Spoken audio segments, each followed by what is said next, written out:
चलिए हम लोग आज बात करेंगे काव्य खंड का जो पहला काव्य है जिसका नाम है आपका पद, ठीक है, जिसके लेखक हैं सूरदास। अब हम लोग को पद जानने से पहले सूरदास के बारे में बहुत जानना आवश्यक है। सूरदास एक बहुत ही महान कवि थे और उनका जन्म 1478 में हुआ था, ठीक है, 1478 में हुआ था। और वो कौन सा जगह है, तो वो है आगरा मथुरा के बीच एक जगह जिसका नाम है गौ घाट। हाँ, वहीं उसी के आसपास उनका निवास है, वहीं पर उनका जन्म हुआ। बचपन से ही वो आंख उनकी नहीं थी, मतलब बचपन से ही था। और उसके बावजूद, मतलब आंख होने के ना होने के बावजूद उन्होंने श्री कृष्ण के बारे में ऐसी ऐसी कविताएं लिखी हैं, ऐसा ऐसा उनका दृश्य प्रदर्शित किया है दुनिया के सामने अपने कविता के माध्यम से कि पूरी दुनिया उनके इस लॉजिक की वजह से अचंभित है कि आखिर ये किस तरीके का मतलब कि कॉन्सेप्ट उन्होंने दिया। जो नहीं देख सकता व्यक्ति वो किसी के बारे में कैसे इतना डिटेल बता सकता है, ठीक है। उसके बाद सूरदास क्या कहते हैं कि बहुत ही महान कवि थे अपने टाइम के, और महान होने की वजह से उनका नाम पूरे भारतवर्ष में सबसे उच्च कोटि की कवियों में काउंट करता है, ठीक है। और इनकी जो प्रमुख रचनाएं हैं वो है सूरसागर, साहित्य लहरी और सुरसरावली। ये तीनों का नाम में से एक नाम भी अगर याद रखोगे आप, एग्जाम में आ गया सेंट्रल आइडिया लिखने के लिए, समझ लिखने के लिए किसी पोयम का, तो आप लिख सकते हो कि ये स्टेंजा, ये पद्य हमारे पाठ्य पुस्तक क्षितिज है ना, हमारे पाठ्य पुस्तक क्षितिज के काव्य खंड पद से लिया गया है, जिसके रचयिता श्री सूरदास जी हैं। और ये पद्य उनके महान मतलब कि काव्य खंड जिसको कहते हैं हम लोग सूरसागर से लिया गया है। तो ऐसे आप लोग लिख दोगे तो कम से कम 3 4 5 लाइन तो एकदम आराम से बन जाएगा बिना कहे हुए, इतने में ही, ठीक है। और उसके बाद फिर जो पंक्ति कहेगी वो पंक्ति आपका लिख देना बकायदे, जो जो सेंस निकलता है आप लोग का नंबर मिल जाएगा बिना कहे हुए, ठीक है। चलिए, तो हम लोग सीधा बैठना है, अपने बैकबोन में बैठना है, ठीक है। ये हमारे कहने का मतलब झुक है। तो कविता शुरू करें हम लोग।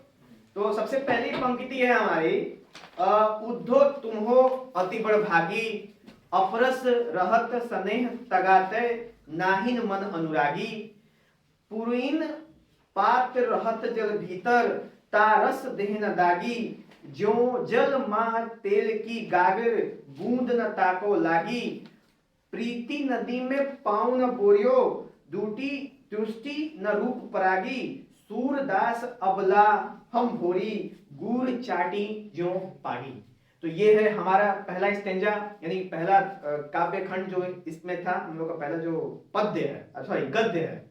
इसका जो भावार्थ निकलता है ना, हमको भावार्थ वहां पे लिखना होता है। तो भावार्थ निकलता है कि उद्धव, कल बात कर रहे थे कि इस पूरे कविता में 3 बहुत मेन कैरेक्टर हैं। कौन कौन? एक है आपके उद्धव, दूसरे हैं श्री कृष्ण और तीसरी है गोपियां। और जो श्री कृष्ण है वो कहीं दूर हैं, लेकिन जो मेन रोल में है वो है गोपियां और उद्धव।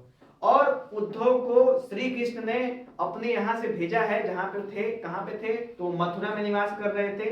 तो जहां से उद्धव को भेजा है श्री कृष्ण ने, इसलिए भेजा है क्योंकि जब वो गोकुल छोड़ के आ रहे थे तो पता है ना, गोकुल में रहने के बाद श्री कृष्ण ने अपने आसपास जितने भी लोग थे, जितने भी मतलब कि औरतें थी, वहां पे बच्चे थे, मतलब कि फीमेल्स मैक्सिमम, उनको अपने प्रति आकर्षित कर लिया था। आकर्षित कहने का मतलब उनका स्वभाव, उनकी बातें, उनकी बांसुरी की धुन ऐसी होती थी कि सब मनमोहित हो जाते थे।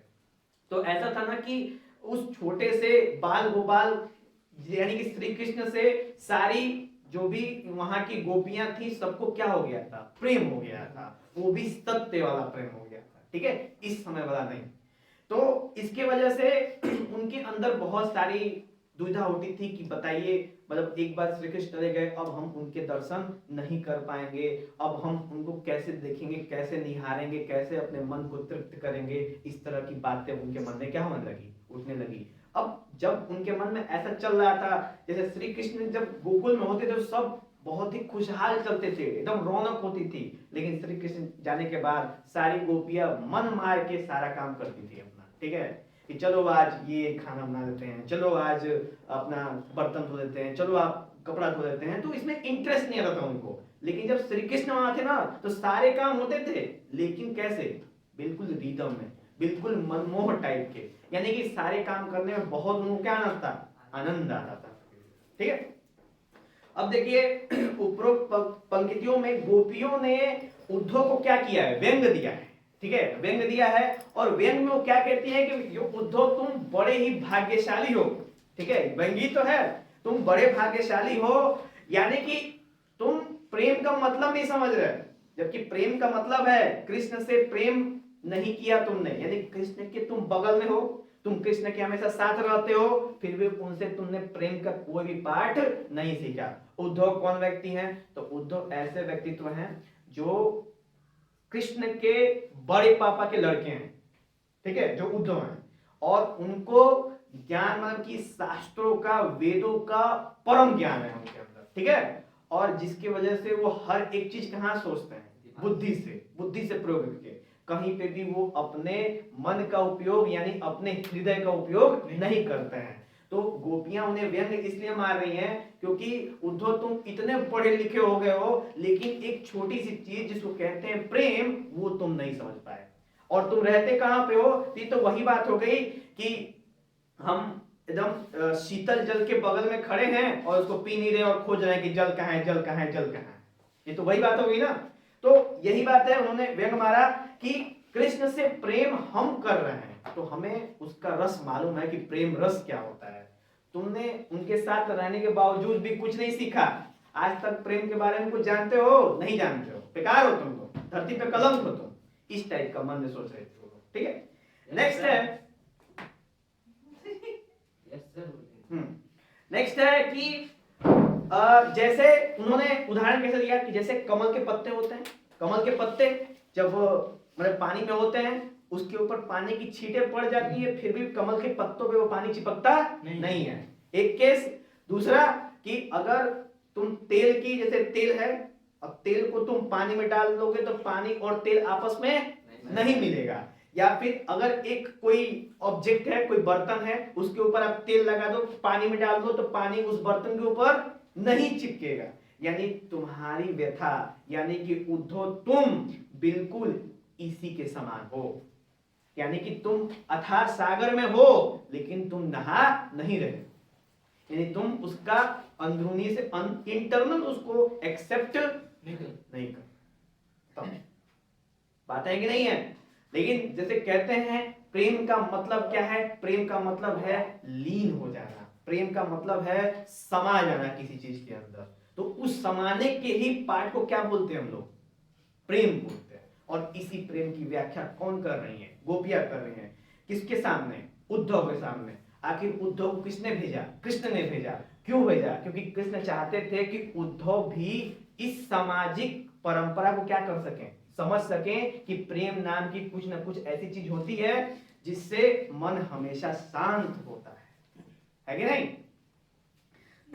चलिए उसके बाद है कि उद्धव कृष्ण रूपी प्रेम की नदी को छोड़ के वापस आए, और कृष्ण उनके साथ रहने के बाद भी कृष्ण प्रेम की एकदम 1% उनके अंदर इंपैक्ट नहीं दिखा हमको कि भाई कृष्ण के साथ रहते हैं और फिर भी कुछ नहीं कर पाए। कृष्ण का जो चेहरा था, जो उनका रूप था, सौंदर्य था, वो इतना मनमोहित था कि जो उसको उस चेहरे को देख ले उसको परम आनंद की प्राप्ति हो। परम आनंद समझते हैं, परम आनंद का सेंस है कि जीवन में कोई भी खुशी उससे बढ़ के, यानी परमानंद, यानी कि आपका जीवन क्या हो गया, धन्य हो गया, यानी धरती पे जन्म लेना क्या हो गया, सफल हो गया, सेवा समाप्त, यही चीज समझ लीजिए सबसे मेन चीज, ठीक है। और आप उसके बगल में हो, यानी कि वही बात होगी ना कि जो ताजमहल के बगल में रहता है उसको ताजमहल की कदर नहीं, और आप यहां से तो चल चल ताजमहल लेके के बांध के, है कि नहीं। तो यही केस है सेम उद्धव के संग, जो कि श्री कृष्ण के पास रहते हैं, वो भगवान हैं, उनसे मिलने के लिए कितने सालों से ऋषि मुनि तपस्या कर रहे हैं और वो उनके बगल में खड़े हैं, घंटा पे मतलब नहीं है उससे। है कि नहीं? चलिए, तो ये था हमारा फर्स्ट स्टेंजा का समापन। कोई समस्या है इस फर्स्ट स्टेंजा में? बेटा किसी को भी? आपको नाजिर इधर, निदेश समझ में आया? अब हम लोग बात करते हैं बच्चे सेकेंड स्टेंजा की। वो क्या है? मन की मन ही मांझ रही। ठीक है, कहिए कहिए जाई कौन पे उद्धव, नाही परत कहीं अवधि आधार आस आवन की, तन मन बिथा सही। और अब इन जोग संदेशनी सुनि सुनि बिरहिनी बिरह दही, चाहती हूती गुहारी जीताही ते उत तय धार बही। सूरदास अब धीर धरई क्यों मर जादा न लही। तो अब इस स्टेंजा में क्या बोलते हैं? पहला है मन की मन ही मांझ रही, यानी गोपियों का जो मन है ना वो श्री कृष्ण के प्रति ऐसे लग चुका है, ऐसे लग चुका है कि जस्ट लाइक समझ लो कि ड्रग्स, कि अगर किसी नशेड़ी को ड्रग्स ना मिले तो वो कैसा महसूस करेगा? पागल हो जाएगा। तो सारे के सारे जो कृष्ण भक्त थे वो कैसे महसूस कर, सारी गोपियां कैसे महसूस कर रही थी? बिल्कुल उसी के भांति कि श्री कृष्ण को कितने दिन से नहीं देखा है, उनका मन विचलित हो रहा है, वो गुस्सा कर रही हैं, उनको समझ नहीं पा रही हैं। और जब जब वो जैसे कब कोई भी काम करे तो हर एक कार्य में उनको कौन याद आ रहे हैं? श्री कृष्ण याद आ रहे हैं कि बस श्री कृष्ण आ रहे हैं, आ रहे हैं और आ रहे हैं। और ये बात तो श्री कृष्ण को मालूम था कि आखिर ये सब चीजें घटनाएं घटेंगी, इस वजह से तो किसको भेजा था? उद्धव को भेजा था कि इस सारी प्रॉब्लम को दूर कर देंगे। लेकिन इसका मेन कारण ये नहीं था कि वो सारी प्रॉब्लम को दूर कर देंगे, ये मेन कारण था उद्धव को भेजने का? नहीं, उद्धव को भेजने का सबसे मेन कारण था कि उद्धव समझे कि ज्ञान ही सबसे परम चीज नहीं है, सबसे परम चीज है प्रेम। क्योंकि प्रेम से ही हमें मिलेगा मोक्ष और प्रेम से ही मिलेगा परमानंद, है कि नहीं? चलिए, मैं आपके प्रेम की बात नहीं कर रहा, इस समय के प्रेम की कतई बात नहीं कर रहा। हाँ, मैं जिस प्रेम की बात कर रहा हूं उस प्रेम को महसूस किया जाता है। प्रेम का सेंस है कि अभी इस समय जो प्रेम है वो छपरी छाप प्रेम है। नहीं सर, ऐसा नहीं। सुनो तो पहले, ऐसा है ही नहीं सर, थोड़ी। वेरी गुड, वेरी गुड, बहुत बढ़िया। आप हमारी बात सुनिए। क्यों बोलते हैं सर? इतना सच क्यों बोलते हैं? ये बात एकदम सही है। मैं बताता हूँ, अब इसके पीछे का मैं कारण दे सकता हूँ। इसलिए देखो, मैं कोई बात बोलूंगा उसके पीछे आपको कारण दे दूंगा, ठीक है? अब देखो इसके पीछे कारण क्या है। इस समय जितने भी प्रेम कहते हैं लोग कि हमको प्रेम हो गया है, हमको ये हो गया है, तो इससे पहला केस है एसिड अटैक। एसिड अटैक मतलब जो प्रेमी है वो उसके ऊपर वो एक्सेप्ट नहीं कर रही है तो उसके ऊपर एसिड अटैक, ये प्रेम है? नहीं सर। प्रेम का मतलब होता है जो ना मिले। प्रेम का मतलब क्या होता है? जो ना मिले। जस्ट लाइक योर गोल्स, वो इतना हाई है, जैसे मान चलो आपको बना है खरब सरब पति, एकदम सबसे ऊपर बिलियनियर ट्रिलियनियर के बाप बनने हैं आपको एक ही बात में, ठीक है? और वो बनना है और आपको पता है कि वो चीज एकदम हलवा नहीं है, एकदम आसान नहीं है, फिर भी आपने वो सपना देखा है, ठीक है? उसके प्रति आप जो कार्य करते हो, उसके प्रति आप कितने समर्पित हो, उसी को क्या कहते हैं हम लोग? प्रेम। प्रेम का मतलब हमेशा ये नहीं होता है जो एक व्यक्ति से दूसरे व्यक्ति के बीच में हो, इसको प्रेम नहीं कहते हैं। जो एक आत्मा से दूसरे आत्मा के बीच में हो उसको प्रेम कहते हैं। ये माटी का शरीर है, माटी में मिल जाएगा, लेकिन अगर आपने सत्य प्रेम किया है तो इसकी यादें सबको पता होंगी, सब कोई जानेगा, क्योंकि मरना तो सभी को है। कौन यहाँ पे जिंदा रह के अमर घड़िया पी के आया है? फिर कोई पी के आया है? नहीं पी के आया है। तो यही चीज है प्रेम। अब देखो, इस समय तुम अभी बात करना, इस समय प्रेम का मतलब फिजिकल कांटेक्ट नहीं, वही है, ऐसा तो नहीं है सर। हाँ सर, ये बेटा जैसे मैंने बताया परमानंद ना, ये परम सत्य है, ठीक है? इस समय भक्ति जो तुम्हारी बातें मान लेते हैं 99 पॉइंट, जैसे डिटॉल कितने कीटाणु मारता है? 99.99 ना, उतने वाले हैं फिजिकल कांटेक्ट वाले। और जो जितने डिटॉल नहीं मार पाता है वही प्रेम है, समझ लो। इस समय मैं बता रहा हूँ, रियलिस्टिक है, ठीक है? चलो, बोलने का तरीका कैसे? हाँ, समझ रहे हैं लड़का? जानती हो क्या तुम भी? मीन बोले हैं हम, उसको क्या अच्छी है बोलने का तरीका, ये बोले। चलिए, आगे बात करें, मन ही माज रही, कहिए जाए कौन पे उधो नाही परत कहीं। तो सुनिए, गोपी उद्धव से एक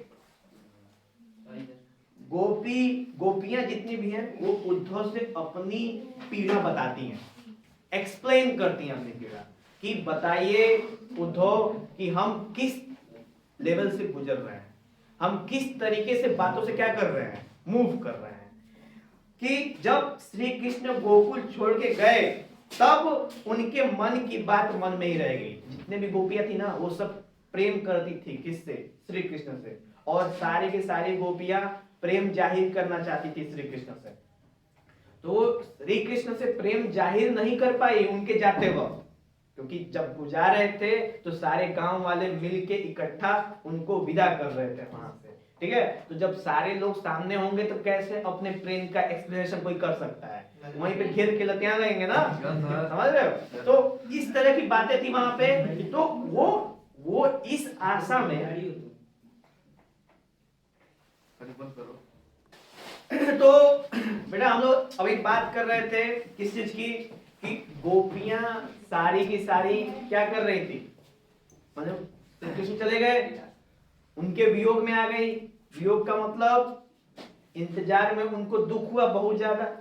अब उनके मन में एक आशा की किरण आई। आशा का मतलब ये है कि उन्होंने वो सोच रहे थे ना कि श्री कृष्ण कभी ना कभी तो आएंगे गोकुल में, तो जिस दिन वो गोकुल में आएंगे उसी दिन में हम लोग अपने प्रेम का उनके सामने क्या करेंगे, इजहार करेंगे कि हम आपसे कितना प्रेम करते हैं। लेकिन श्री कृष्ण गोकुल आए नहीं है, उन्होंने किसको भेजा, उद्धव को भेजा, ठीक है। और जब गोपियों को ऐसा पता चला कि कोई मथुरा से आ रहा है, सोच लो बस इतना बचना कि कोई मथुरा से आ रहा है, सारे के सारे रास्ते में इकट्ठे हुए। ये थी श्री कृष्ण की पॉपुलैरिटी, ये था उनका प्रेम। केवल बस पता चला कि कोई आ रहा है, ये भी नहीं पता कि कौन आ रहा है, बस ये पता कोई आ रहा है, जलवा है अंदर बकायदे एक नंबर का, ठीक है। नेक्स्ट है, अब कृष्ण लौट कर आएंगे तो हमारे सारे दुख दूर हो जाएंगे, ऐसा उनका विचार था, सारे दुख दूर हो जाएंगे और वे अपनी प्रेम के बारे में श्री कृष्ण के सामने सब कुछ क्या कर देंगे, व्यक्त कर देंगे। नेक्स्ट है कि जब उद्धव आए उन्होंने अपना पत्र दिखाया जो कि कृष्ण ने गोपियों के लिए लिखा था। तो उसमें लिखा हुआ था योग का संदेश। किसका संदेश दिया उन्होंने, योग का संदेश। योग का मतलब समझ रहे हो, जो हम कहते थे कि योग करना है आप लोगों को ताकि आपके दिमाग सही से चले, मन विचलित ना हो, चंचल ना हो। तो उन्होंने योग का संदेश जब पढ़ा गोपियों ने तो गुस्सा हो गया कि जो हमारा मन तन धन सब कुछ हमने कृष्ण के नाम पे समर्पित कर दिया है और ये हमारी कोई पागलपन नहीं है या हम विचलित नहीं हैं। उन्होंने बोला कि हम पागल नहीं है, हम विचलित नहीं है, है ना। हम क्या हैं, हम एक प्रेम में बंधे हुए हैं जो कृष्ण के प्रति है, जो हरि के प्रति है। हमारा रोम रोम हरि को पुकारता है, यानी हमारा मन बिल्कुल विचलित नहीं, मन विचलित नहीं है उनका। योग किसके लिए है, जिसका मन विचलित हो। तो उद्धव को उन्होंने टॉन्ट मारा कि देखो जिसका मन विचलित है उसी को ले जाके योग का संदेश दो, हमको आवश्यकता नहीं है, क्योंकि हम लोग की जो स्थिति है उस मनो स्थिति को तुम जीवन भर में भी समझ नहीं सकते, 7 जन्म में भी समझ नहीं सकते। समझा। तो एक प्रेमी का मनो स्थिति कैसा होता है, उसके लिए आपको किसी ना किसी से प्रेम होगा, तभी तो आप उस व्यथा को समझोगे। तो वो व्यथा आप समझ सकते हो जब आपका किसी के प्रति प्रेम हो। और प्रेम का सेंस हमेशा ये नहीं होता है कि दोनों साइड से होता है। प्रेम एक साइड से भी हो सकता है, एक दिशा से भी हो सकता है, और उस प्रेम को भी सत्य प्रेम की ही काउंटिंग की जाएगी। क्योंकि एक भक्त जो होता है वो भगवान की तरफ कैसा होता है, प्रेम ही तो होता है। भगवान किस फॉर्म में होते हैं, निराकार फॉर्म में, कोई इनका आकार है नहीं, कोई फिक्स शेप है नहीं। हमारा आकार है, यानी हम प्रेम करते हैं एक व्यक्तित्व के प्रति, एक सोच के प्रति। तो हम किसकी तरफ प्रेम करें, हमारा प्रेम है ना। हम आज प्रेम करते हैं, चलिए कोई काम हो गया, अरे भगवान ने हमारा काम करा दिया। कोई नहीं हुआ, कोई काम नहीं हुआ, ये भगवान देख लिया। इस सब की बात होती है ना। जो बहुत ज्यादा लिंक होते हैं ना, लोग एकदम भक्त होते हैं, वो हर एक बात में किसको याद करते हैं? भगवान को। चाहे कुछ घटा चाहे कुछ नहीं घटा, हर एक केस में वो क्या समझते हैं कि सब कुछ किसकी देन है? भगवान की देन है। तो ये तो परम विश्वासी तो है उनके अंदर, जो ऐसा वो सोचते हैं, है कि नहीं? तो कुछ लोग हैं कि जब उनका अच्छा दिन आ जाता है तो भगवान को भूल जाते हैं। ये कलयुग की बात है। जब किसी का अच्छा दिन आता है तो भगवान को भूल जाते हैं, और जब बुरा दिन रहता है तो जपते रहते हैं भगवान भगवान भगवान भगवान। तो कोई क्यों आएगा? यानी क्या वो प्रेम है? नहीं, वो स्वार्थ है। वो क्या है? स्वार्थ है, प्रेम नहीं है बिल्कुल।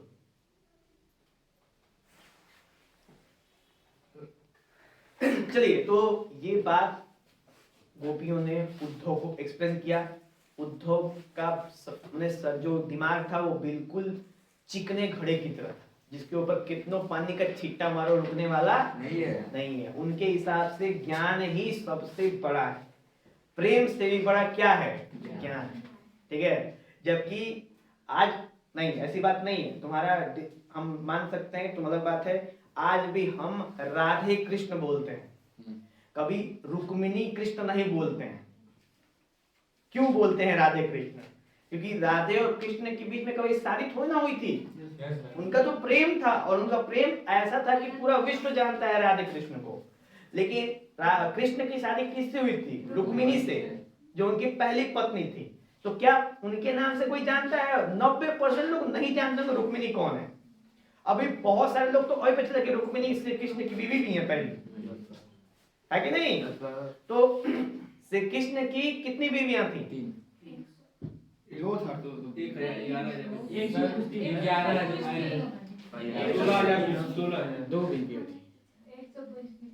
सर एक से शादी नहीं हुआ था उनका।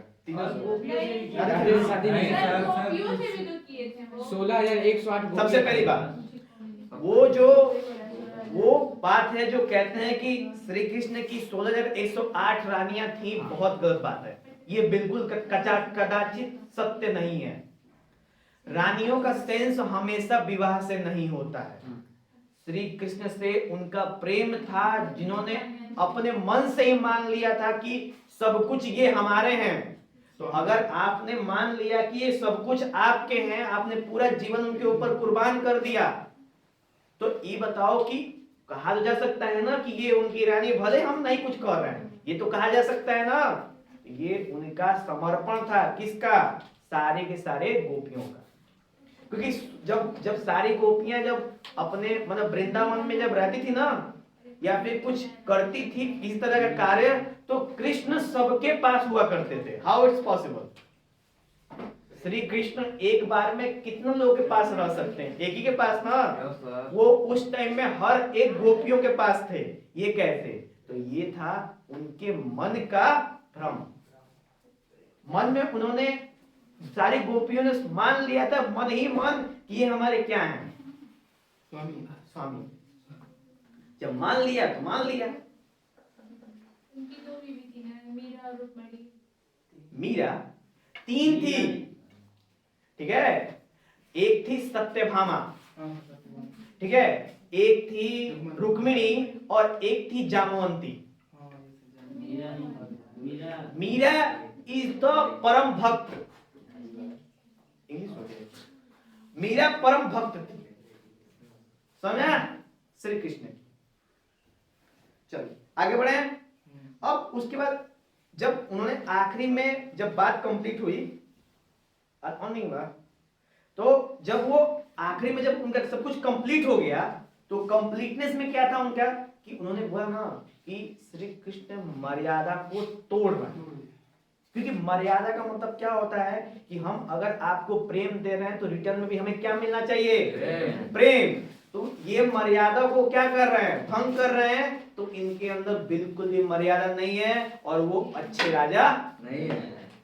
ठीक है? क्यों? क्योंकि राजा का धर्म है कि वो अपने प्रजा के संग क्या करे? न्याय करे। और वो न्याय नहीं कर रहे हैं, वो हमारे दिल को दुखा रहे हैं। कैसे न्याय कर रहेंगे वो? है कि नहीं? और राजा का काम है कि अपने प्रजा को हर तरीके से पालन पोषण कर, है कि नहीं?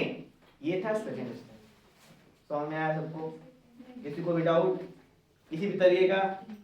इधर आगे पीछे?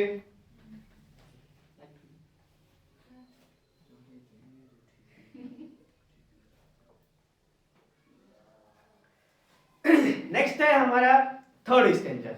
तो हमारे हरिल की लकड़ी मनक्रम वचन नंद नंदन उर यह दृढ़ करी पकड़ी जागत सोवत स्वप्न दिवस निसी कान्हा कान्हा जकरी और सुनत लोग लागत है ऐसो ज्यो करुई ककरी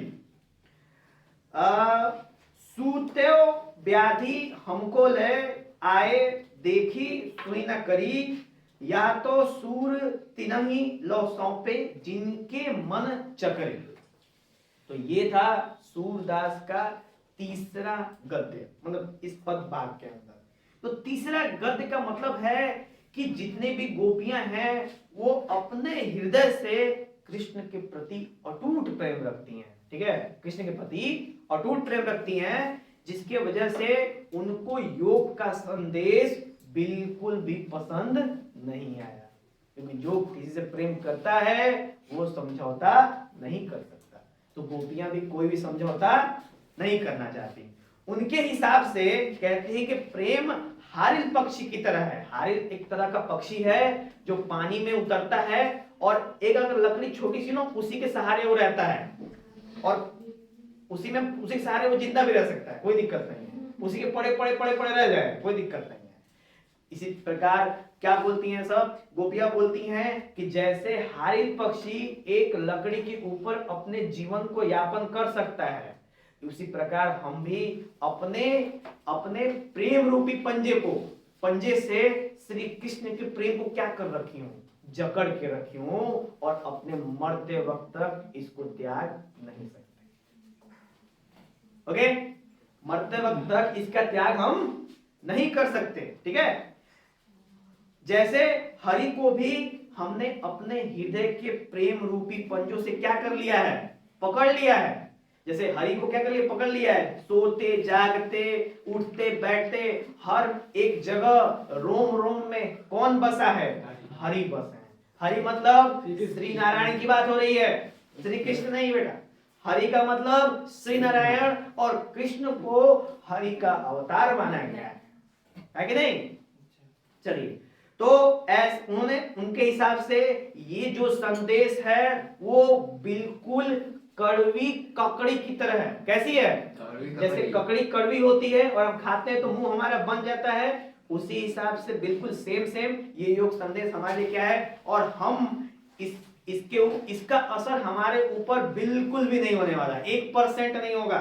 ठीक है, और हम इस आस में हमेशा जीवन भर यही सोचेंगे कि श्री कृष्ण जब भी आएंगे हम उनसे अपनी मन की व्यथा को क्या करेंगे? स्पष्ट करेंगे। समझा? तो ये था हमारा अगला स्टेंजा। कोई दिक्कत है तो बताइए।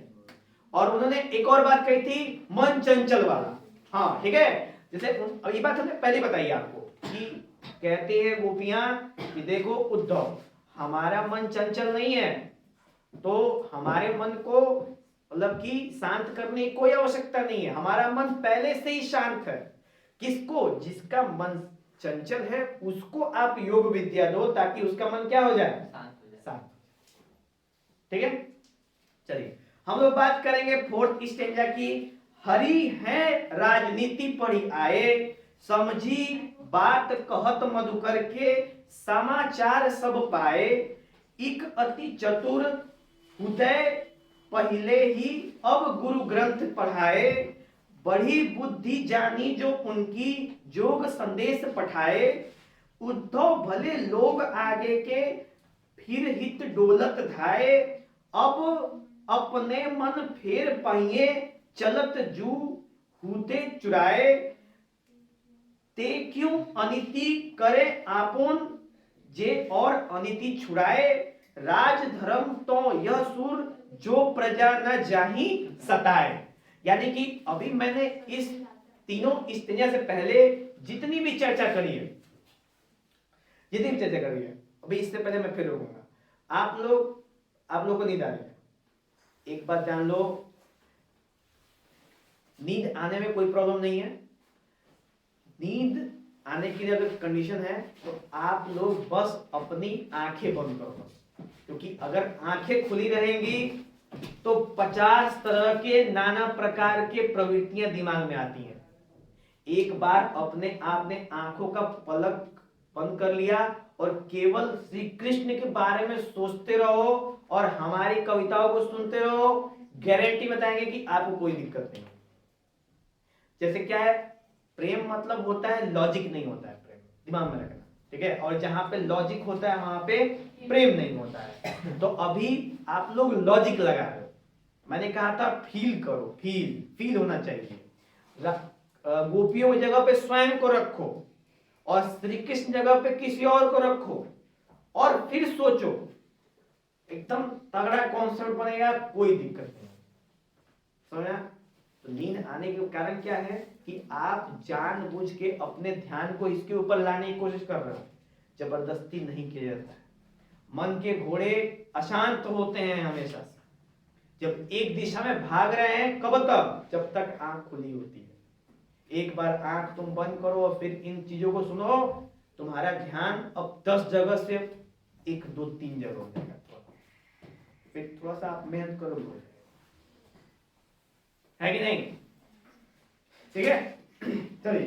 तो इस स्टेंजा के हिसाब से गोपियां कहती हैं कि श्री कृष्ण जी बचपन से ही बहुत चतुर और चालाक थे। जो श्री कृष्ण हैं वो बचपन से चतुर और चालाक थे, तभी तो इतने सारे लोगों का उद्धार किया।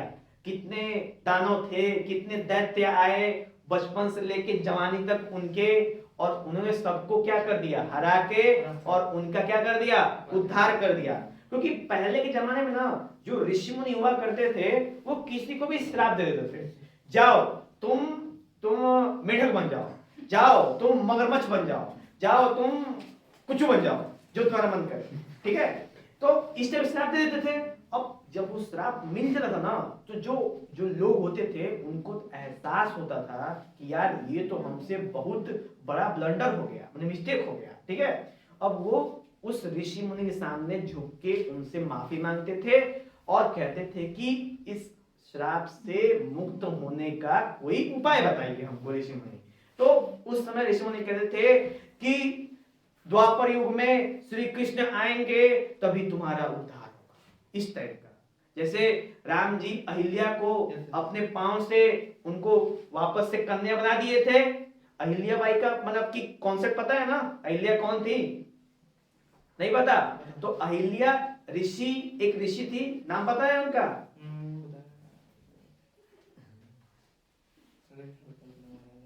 दुर्वासा ऋषि नहीं थे? तो दुर्वासा ऋषि की पत्नी थी, अहिल्या नहीं थी, मतलब एक्स ऋषि की पत्नी थी। हाँ, एक्स ऋषि की पत्नी थी अहिल्या। और क्या हुआ कि उनकी पत्नी बहुत ही खूबसूरत, ठीक है, हाँ गलती होगी।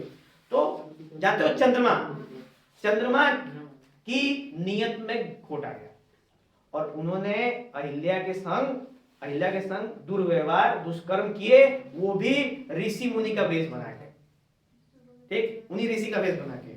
और जब ऋषि वापस आए अपनी कुटिया पे और ऐसा देखा, ठीक है, तो अहिल्या को क्या कर दिया? उन्होंने श्राप दे दिया, तुम सदैव क्या बन जाओगी? पत्थर की शिला बन जाओगे, ठीक है। तो उन्होंने क्या की? अहिल्या ने अपने मतलब कि ऋषि से विनती की, प्रार्थना की और उनको मनाया। तो उन्होंने कहा ठीक है, इसका उपचार मतलब केवल बस कौन कर सकता है? तो श्री राम कर सकते हैं, जब वो त्रेता युग में जन्म लेंगे, है कि नहीं? बोलो, उल्टा हो गया क्या? सही है ना? चलो, समझ में आया? कोई दिक्कत किसी को भी? तो ये थी कहानी। फिर श्री राम आए, पैरों से छुआ और वापस क्या बन गई? अहिल्या बन गई और फिर उनको मुक्ति मिल गई। इसी टाइप की मुक्ति मिलती पहले। एक और थी राक्षस, क्या नाम था? विडंबा की हिडंबा राक्षस थी कोई, नहीं विडंबा हिडंबा नहीं, ताड़का एक राक्षसी थी जिनका वध, वो राक्षसी नहीं थी रियल में, वो कोई देवी थी जिनको श्राप मिला हुआ था। तो जब ताड़का का वध किया ना तो वो देवी प्रकट हुई और श्री राम को उन्होंने मतलब की वंदना की, चरण वंदना की और कहा कि हे प्रभु हम अब मुक्त हो चुके हैं। ठीक है, आप लोग जैसे पता है ना इस सब चीजों में बहुत सारा देव बोल रहते हैं। जैसे जब जब जब रामायण का आखिरी सीन चल रहा था युद्ध वाला रावण के यहाँ, तब जब हनुमान जी छलांग गए थे लंका में तो रास्ते में एक राक्षसी मिली। वो समुद्र के पास। हाँ समुद्र में थे, निकली कही कि तुमको हमारे अंदर से जाना पड़ेगा। हाँ। तो जो ही वो अंदर से गए क्योंकि उनको श्राप मिला था, जो ही वो अंदर से गए तुरंत क्या हो गया, वो जो राक्षस थी वापस से क्या बन गई, जो वो रियल थी वो बन गई और वापस जहां से थी वहां पे चली गई। उसको भी श्राप मिला था।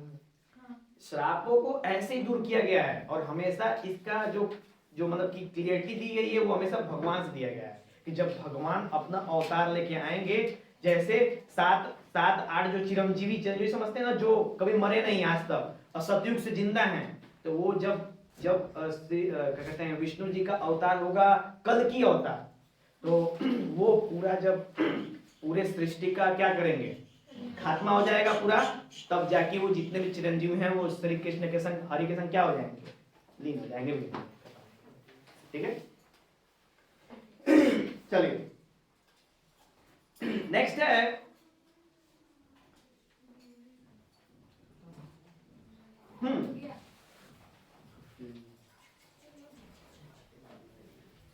इसमें इसमें इसमें जो पंक्तियां है ना, इसमें जो पंक्तियां हैं उसका जो सेंस है वो सिंपल सा यही है कि जो अभी मैंने राजा वाला बात बताई थी पहले, उसी के डिटेल में यहाँ बताई गई थी कि वह उद्धव से कहती हैं कि श्री कृष्ण की चतुराई को मानना होगा कि वो सब कैसे सब कुछ जानते हुए भी उन्होंने उद्धव को योग संदेश के साथ भेजा था।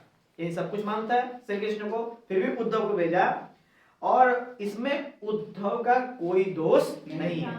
ठीक है, और वह तो भले लोगों का कल्याण करने का आनंद प्राप्त करना चाहते थे। जैसे कि उद्धव जो थे वो बहुत ही पढ़े लिखे थे, तो चाहते थे कि जितने भी लोगों का क्या हो जाए, कल्याण हो जाए और वो अपने प्रेम रूपी प्रॉब्लम से निकल के अपने जीवन में क्या बढ़े, आय की तरफ अग्रसर हो। लेकिन ये तो दाव क्या हो गया था, उल्टा पड़ गया था ना, क्योंकि ये मानता श्री कृष्ण को। ठीक है, इससे उसके बाद है कि वह कहती है कि मथुरा जाते वक्त श्री कृष्ण अपने साथ हमारा मन भी ले गए। ये बात हमने बताया था अभी आपको, श्री कृष्ण मथुरा जाते वक्त उनका मन भी ले गए, चैन भी ले गए, सुकून भी ले गए, सब कुछ। और जब हम वह वापस चाहिए, हमें वो वापस चाहिए उनसे, श्री कृष्ण से, और श्री कृष्ण राजा हैं, क्योंकि अपने मामा को मारने के बाद राजा कौन बनता है, श्री कृष्ण ही राजा बनते हैं मथुरा के। ठीक है, तो मामा को मारने के बाद जब वो राजा बनते हैं तो अब वो राजा हो गए, तो गोपियों का कहना है कि राजा का काम है कि हर एक व्यक्तित्व का पालन पोषण करना, सबको समान अधिकार देना। और श्री कृष्ण ने क्या लिया है हमसे, हमारा मन चुरा के ले गए, और वो चोर हैं, डकैत हैं। ठीक है, तो वो हमारा मन क्या कर दें, वापस कर दें, क्योंकि एक राजा कर्तव्य होता ही है यही कि सारी प्रजा उनसे क्या रहे, खुश रहे। ऐसे गई चौथा स्टेंजा पे जाता है समाप्त। ये 4 स्टेंजा का पोएम था, समाप्त हो गया।